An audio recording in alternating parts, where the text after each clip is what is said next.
Magandang hapon mga brother. Papakita ko sa inyo. Pakita nyo si motor kong si Tisay. Nakakiles yan.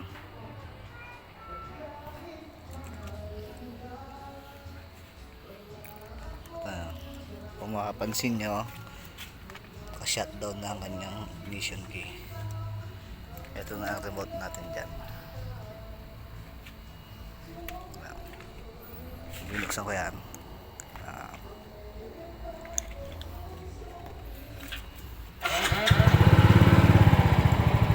Tapos tayo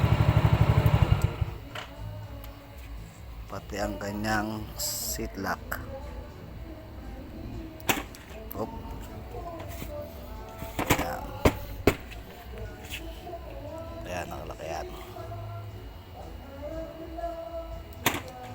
Oop.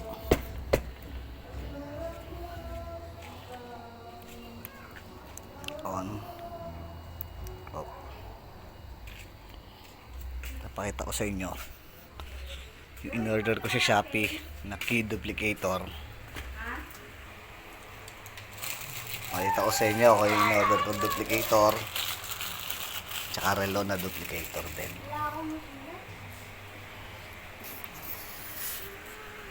Ano koy? Ito. Ito, bilhin nating duplicator, bro. Yan. I-duplicate natin yan dito. Ba't yung isa sila na? Yes. Dagdag pa. At yung isa ito.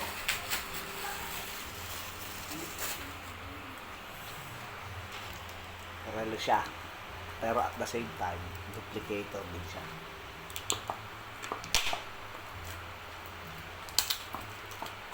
Watch. Watch na key duplicator. Oh.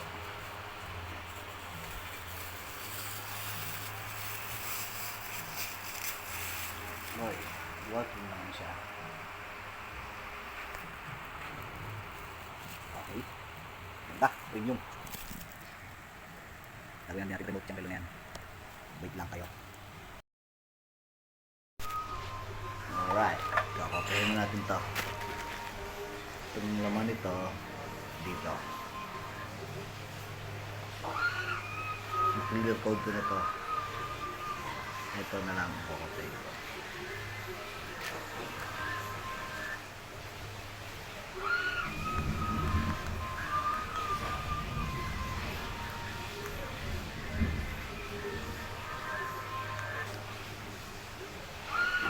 Tingnan natin kung nakapin na natin.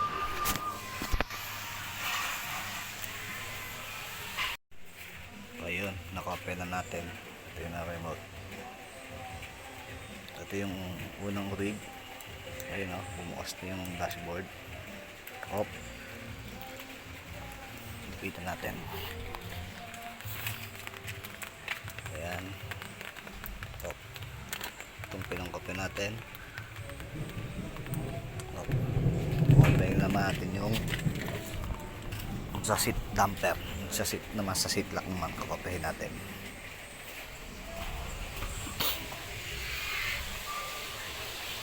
Okay, video mo ang ganyan. Ay na kayo?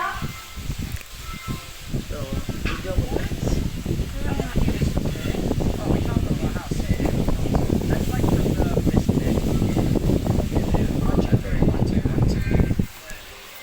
natin kung nakopya na.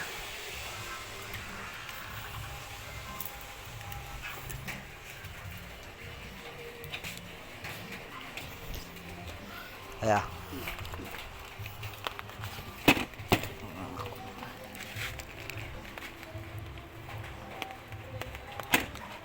ayun na, successful na, nakopya na natin siya,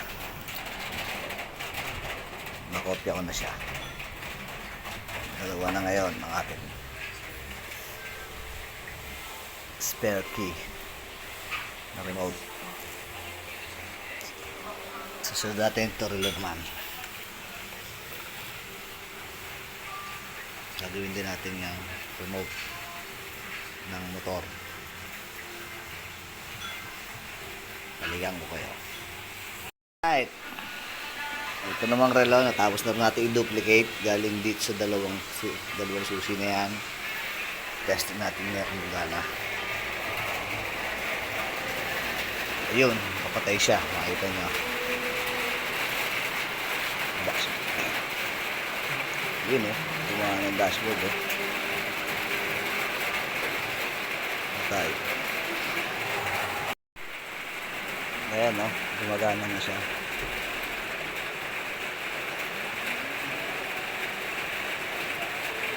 Hop.